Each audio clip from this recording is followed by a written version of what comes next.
Isang pinagpala at magandang umaga sa ating lahat. At hindi lamang yon, kundi kasama ito sa ating meron tayong buhay na pag-asa para sa lahat ng nananampalataya sa ating Panginoong Hesus. At saan man tayo dako naroon ngayon, tayo ay parte ng kanyang templo na siyang naghahatid at nag-aalay ng kalwalatian, papuri sa ating Panginoong Hesus. Sabi po rito sa Psalm 103, verses 1 to 5, Bless the Lord, O my soul, and all that is within me. Bless His holy name. Bless the Lord, O my soul, and forget not all His benefits, who forgives all your iniquities, who heals all your diseases, who redeems your life from destruction, who crowns you with loving kindness and tender mercies, who satisfies your mouth with good things, so that your youth is renewed like the eagles. Okay, so bilang parte ng templo ng ating Panginoon, tayo ay sabay na magbibigay ng kapurihan sa Kanya sa araw na to. Kapurihan natin siya, na siya pinanggagalingan na lahat ng bagay. Praise God from whom all blessings flow. Praise Him, all creatures here below. Praise Him above, ye heavenly hosts. Praise Father, Son, and Holy Ghost.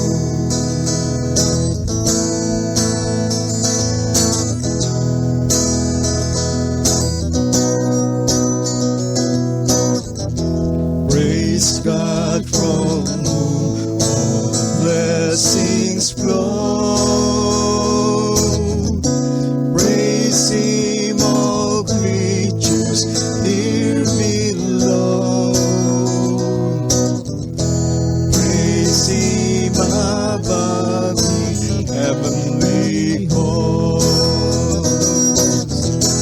Praise Father and the Son. Praise Father and the Son. Praise Father, Son, and Holy Ghost. Praise God from whom all blessings flow. Praise God from whom all blessings flow. Praise Him, all creatures here below. Praise Him above, the heavenly hosts. Praise Father and the Son. Praise Father and the Son. Praise Father, Son, and Holy Ghost. Praise Him, from whom all blessings flow. Praise Him, from whom all blessings flow. Praise Him, from whom all blessings flow. Praise God from whom all blessings flow. Praise Him, all creatures here below. Praise Him above, the heavenly hosts. Praise Father and the Son. Praise Father and the Son. Praise Father the Son. Praise Father, Son, and Holy Ghost. Praise Father and the Son. Praise Father and the Son. Praise Father and the Son. Praise Father, Son, and Holy Ghost.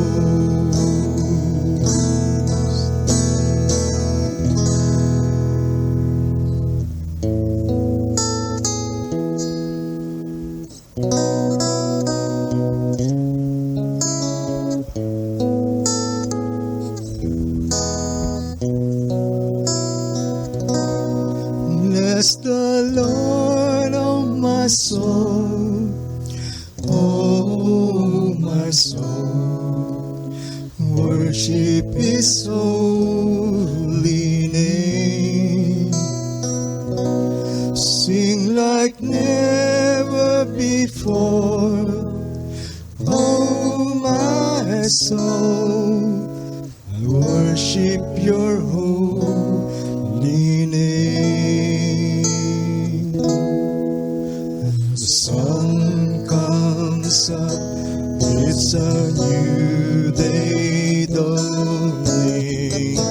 It's time to sing Your song again. Whatever may pass and whatever lies before me, let me be singing when the evening comes. Bless the Lord, oh my soul, oh my soul. Worship His holy name. Sing like never before, oh my soul. Worship Your holy name. You're rich in love, You're rich in love, and You're slow to anger. Your name is great, and Your heart is kind. For all Your goodness, I will keep on singing. 10,000 reasons for my heart to find. Bless the Lord, oh my soul, oh my soul. Worship His holy name. Sing like never before, oh my soul. Worship Your holy name. And on that day, when my strength is failing, the end draws near and my time has come. Still my soul will sing Your praise unending. 10,000 years and forevermore. Bless the Lord, oh my soul, oh my soul. Worship His holy name. Sing like never before, oh my soul. Worship Your holy name. Oh, bless the Lord, oh my soul. Lord, oh my soul, oh my soul. Worship His holy name. Sing like never before, oh my soul. Worship Your holy name.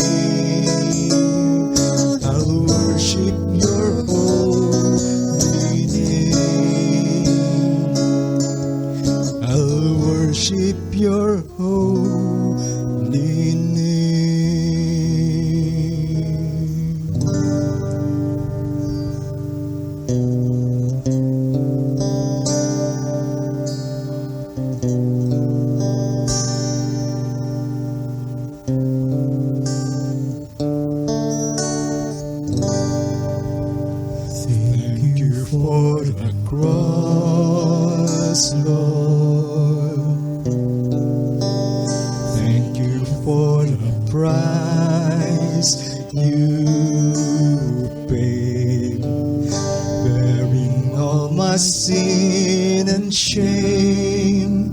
In love you came and gave amazing grace. Thank you for this love, Lord. Thank you for the nail-pierced hands. Wash me in your cleansing flow. Now all I know, your forgiveness and embrace. Worthy is the Lamb seated on the throne. Around you now with many crowns, you reign victorious.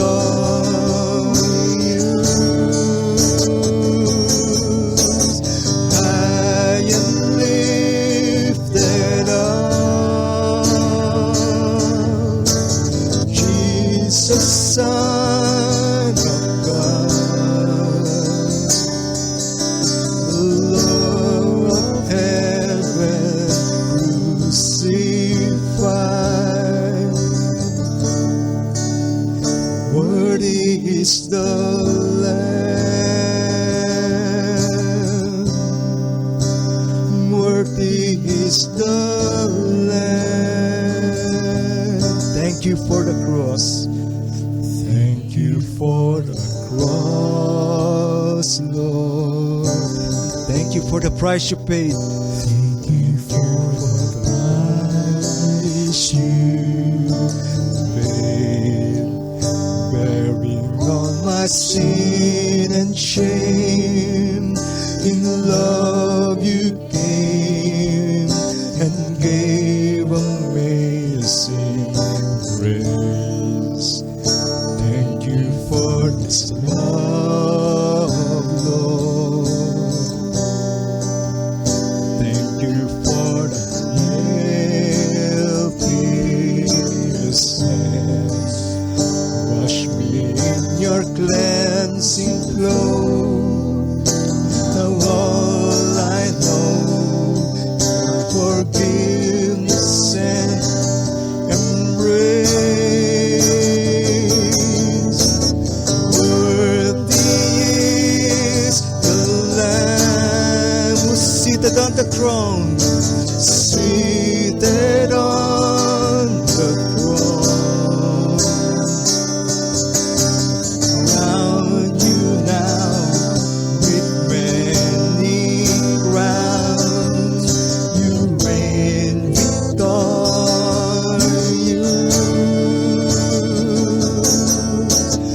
High and lifted up, Jesus, Son of God, the head of heaven crucified. Worthy is the Lamb. Worthy is the Lamb. Tunay nga, Panginoon, you alone are worthy, worthy, worthy to receive glory, to receive honor, to receive power. Purihin po kayo aming Panginoon, aming Diyos. Panginoon, salamat po. Kayo po ay makapangyarihan, may likha ng lahat.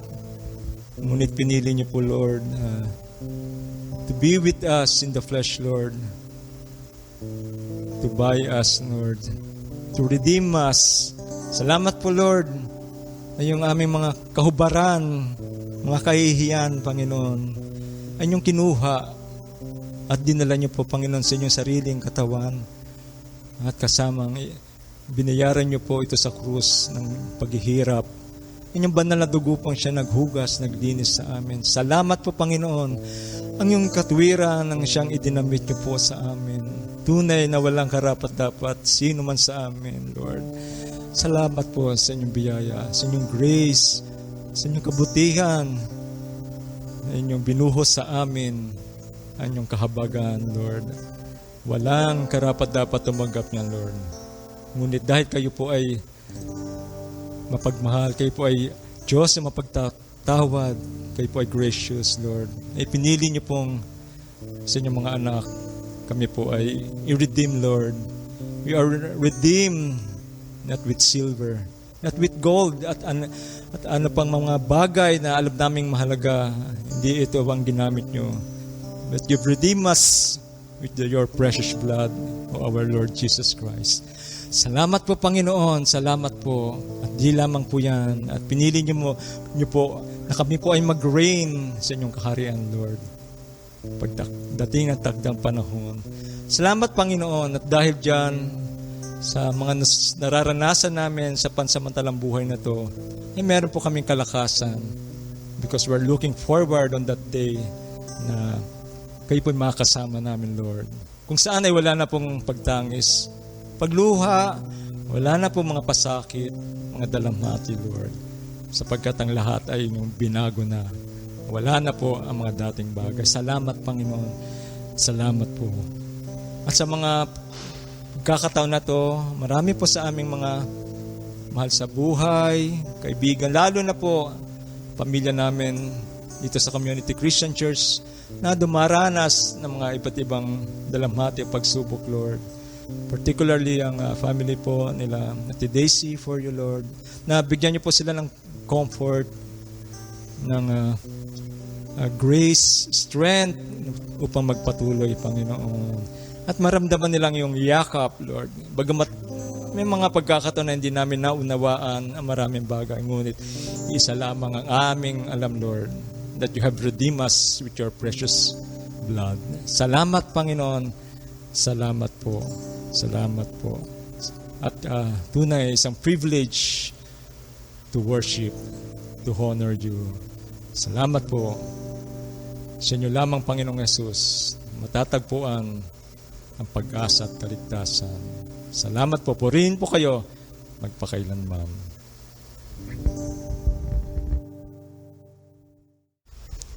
Good day, everyone. Let us thank the Lord for the opportunity He has given us to learn God's Word. Ngayong umaga, may tatlong bagay na ibabahagi ko sa inyo. Una, Bible reading ang ginawa ko itong pandemic upang hindi ako mainip sa bahay. Alam niyo ba na 7 beses nang gamot ang Panginoon Jesus sa araw ng Saba? Ngunit ang mga Pariseyo ay kinontra ang ginawa ng Panginoon Jesus.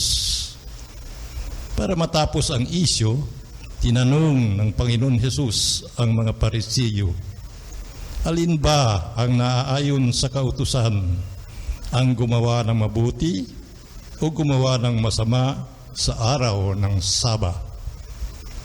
Dito hindi na nakakibo ang mga Pariseyo. At ang aral na mapupulot natin ay gumawa ng mabuti sa lahat ng pagkakataon.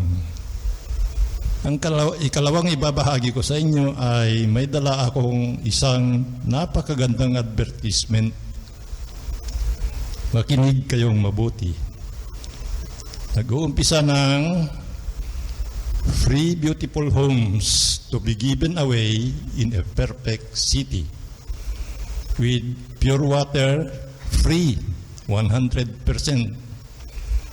No light bills, perpetual lighting, permanent pavement, perfect health, everything new, beautiful music, nothing undesirable, perfect security, immunity from accident, free transportation, and this is the place that is best for our society.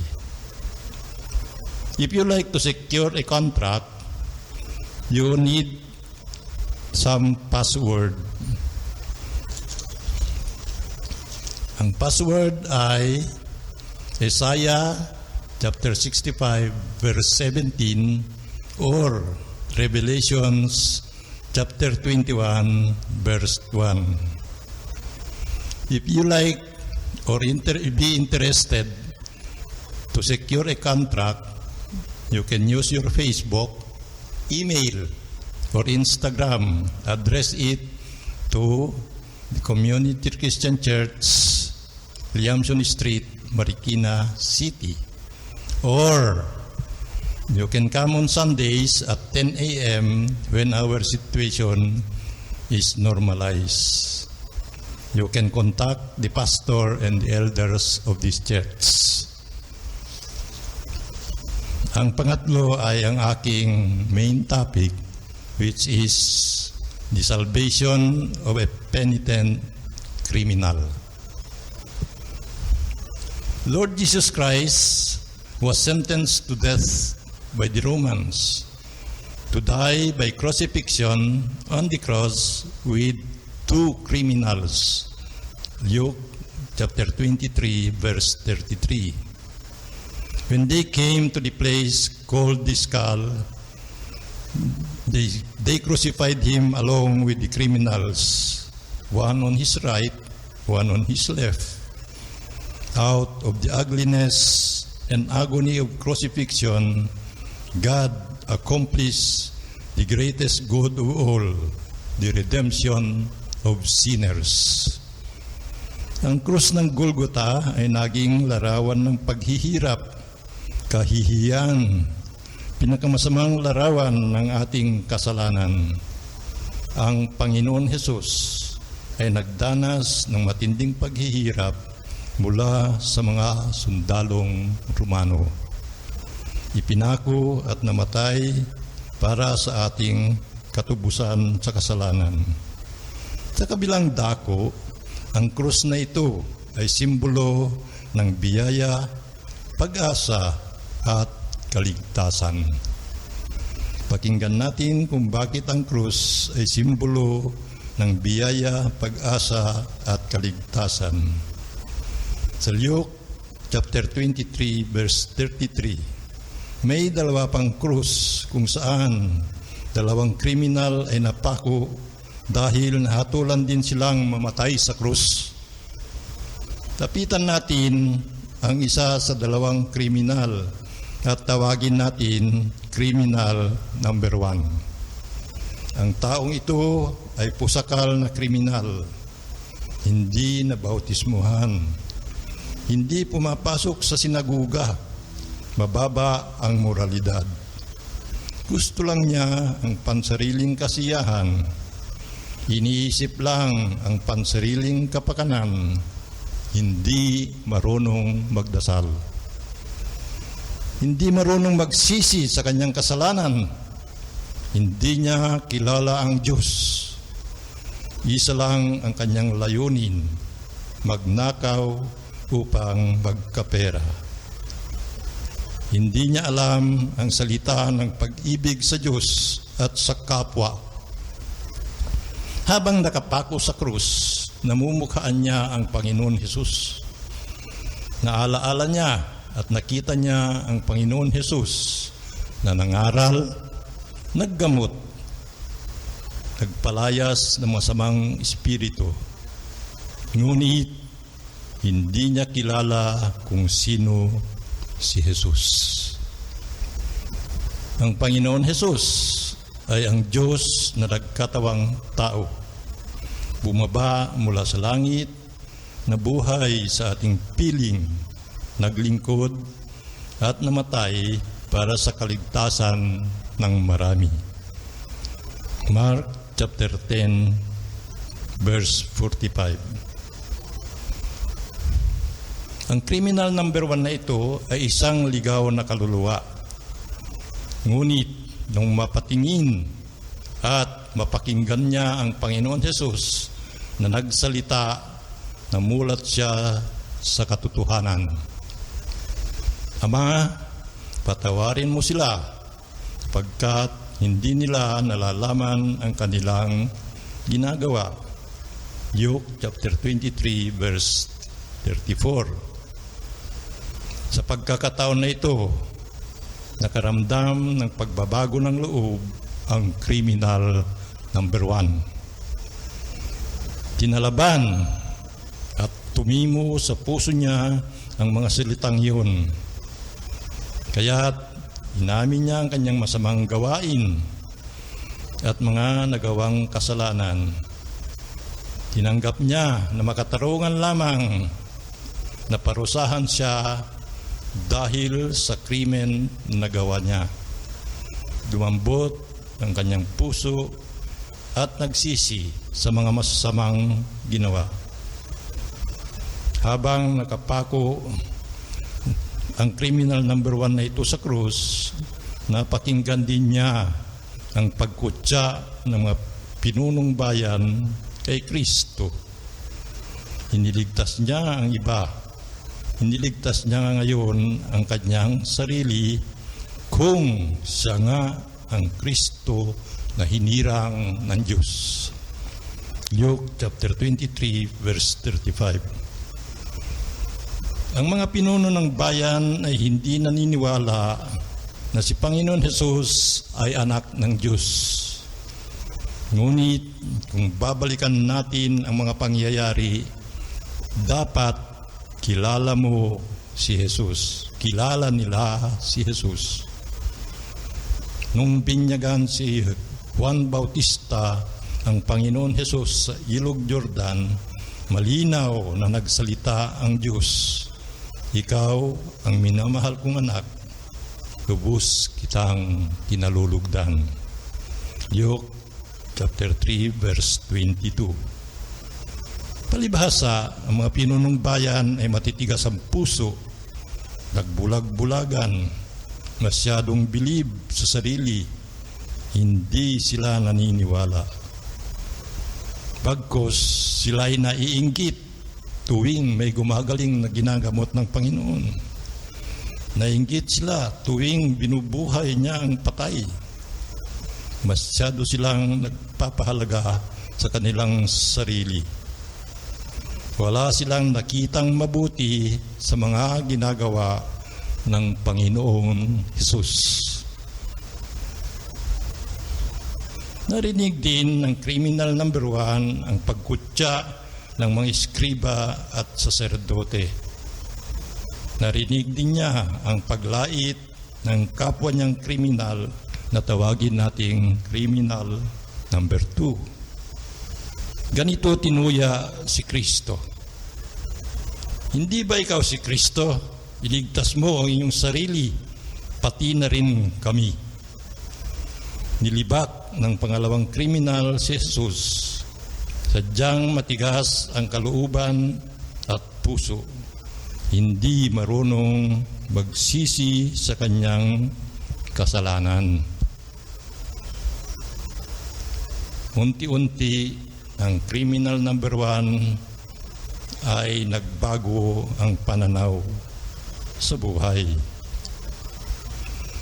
Dahil sa mga narinig ng criminal number 1 ang panlalait, pagkutya kay Panginoon Hesus, na pagtanto niya na ang nakapako sa harapan niya ay walang iba kundi ang Mesaya,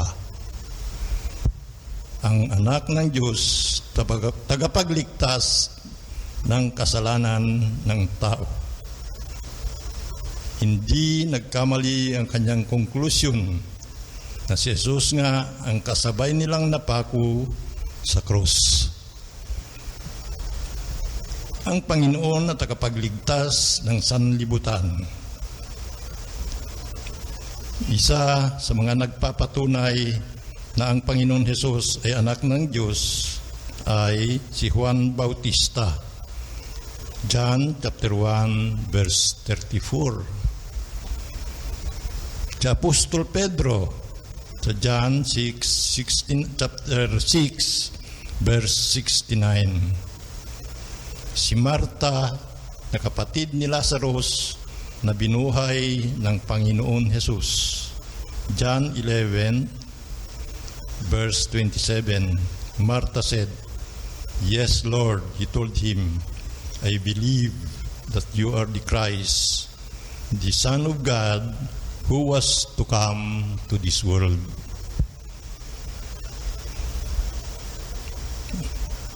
Sa sandaling yon, ang criminal number 1 ay nagbago na ang kanyang kalooban at hangarin sa buhay. Nag-umpisa siyang ibaling ang paniniwala at pagtitiwala kay Panginoon Jesus. Napakagandang nangyari sa kriminal na ito. Natuto ang criminal number 1 ng mga salita ng Diyos o gospel sa maikling panahon. Mabuti pa ang pusakal na ito, mabilis natuto sa katotohanan. Hindi kagaya ng ibang mga Hudyo na 3 taon nang naririnig ang pangaral ni Jesus, ay hindi pa rin sila sumampalataya sa Kanya. Sa panahon natin, marami pa rin ang naliligaw sa pananampalataya. Ang paniwala nila ay tao lamang si Jesus. Marami rin ang sumasamba sa mga Diyos-Diyusan. Marami sa atin ang hindi man lang humawak ng Biblia. Marami sa atin ang hindi nagbabasa ng nilalaman ng Biblia. Mga kapatid, isinulat ang aklat na ito upang mabasa na ang katotohanan ay nasa pagsampalataya kay Panginoon Hesukristo. Siya ang anak ng Diyos, nagkatawang tao, nabuhay sa piling natin, namatay sa krus at nabuhay na mag-uli.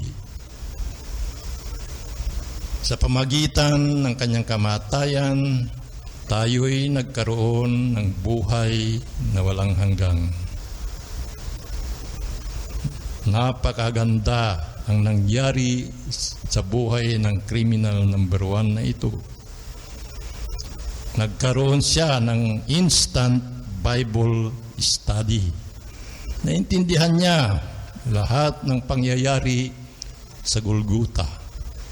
Naintindihan niya na isang kasama natin nila sa krus ay ang Panginoon Jesus at ang kasama niyang kriminal.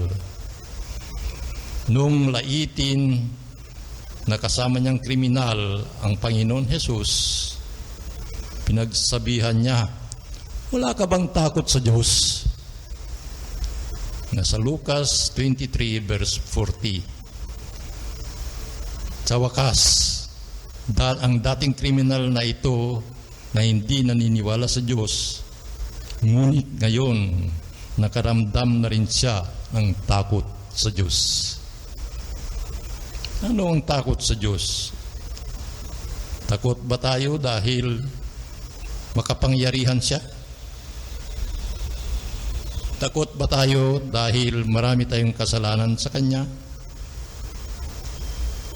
Ang tunay na ibig sabihin ng takot sa Diyos ay paggalang at pagsunod sa Diyos. Pagkatapos sawayin ng criminal number 1, ang criminal number 2, sinabi nito, "Jesus, alalahanin mo ako pag naghari ka na."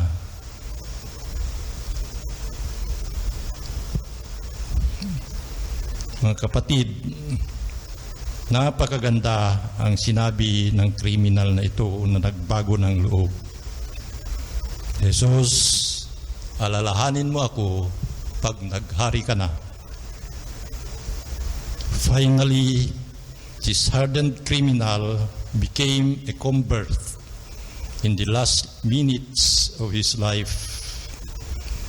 Sa katotohanan, siya ang unang convert sa krus ng Calvary. The first convert when Christ was crucified. Jesus, alalahanin mo ako kapag naghari ka na. Isang simpleng panalangin.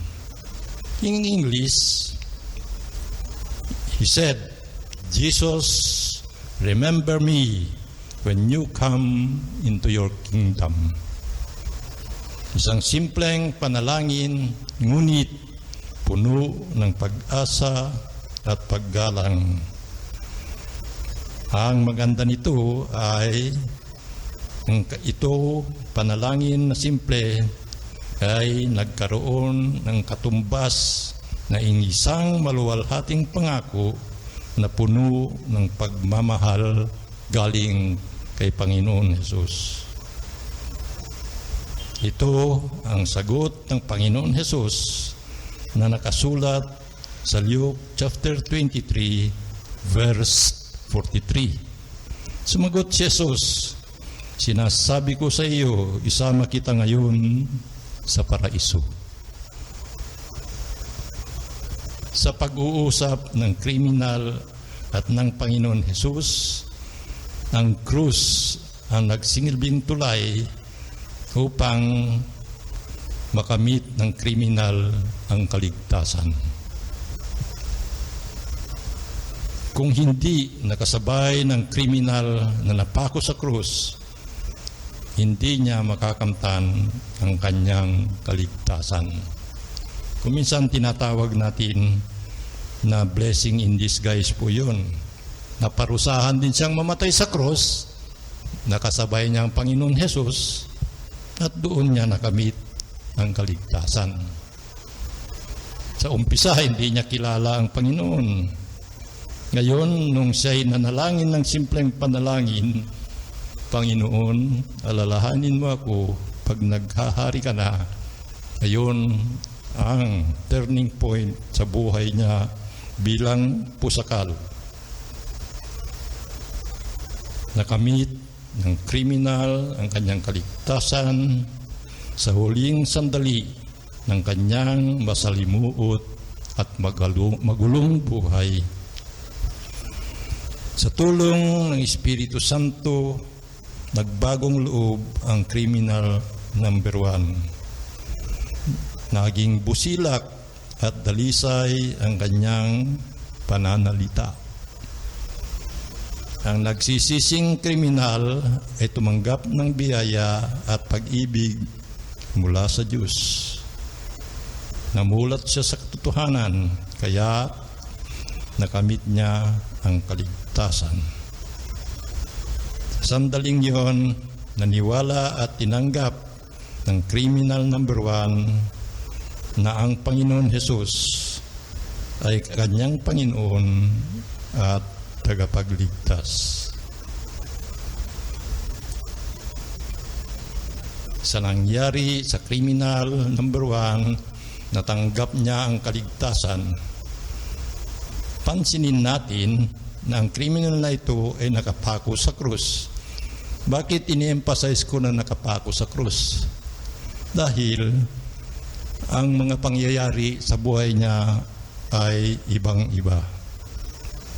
Natanggap niya ng kaligtasan ng huling sandali ng kanyang buhay.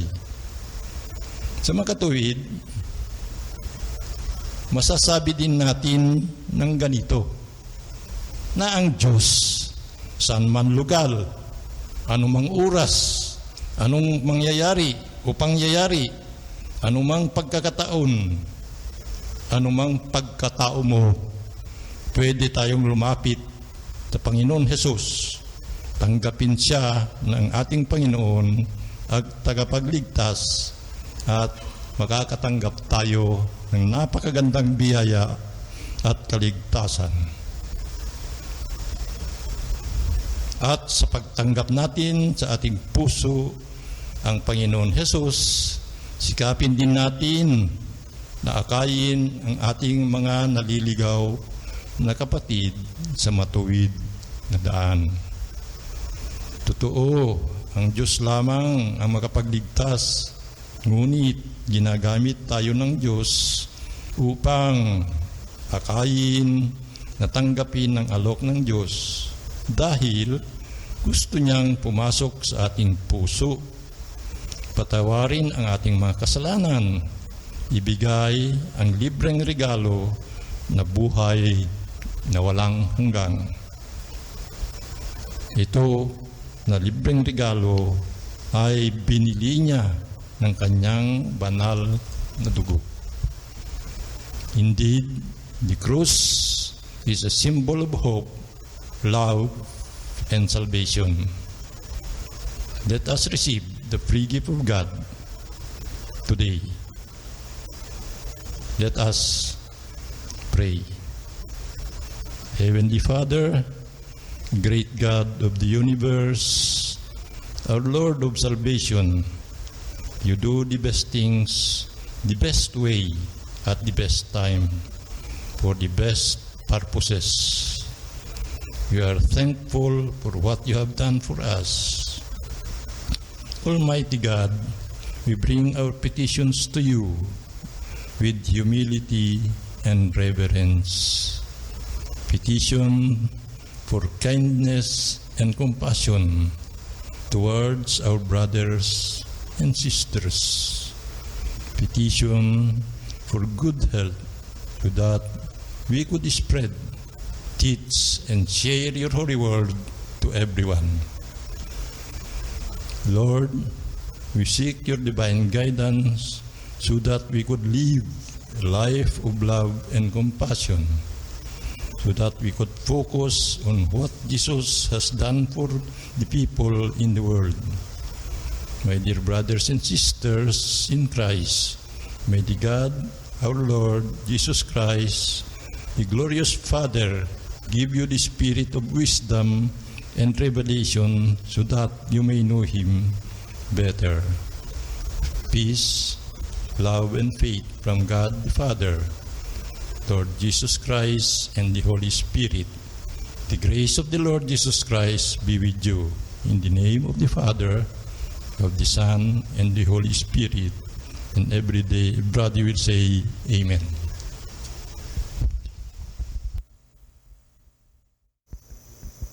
So let's end po ang ating service sa umagang ito. Sa patuloy na pagpoproclaim natin na walang ibang pag-asa kundi ang ating Panginoong Yesus lamang. In Christ alone our hope is found.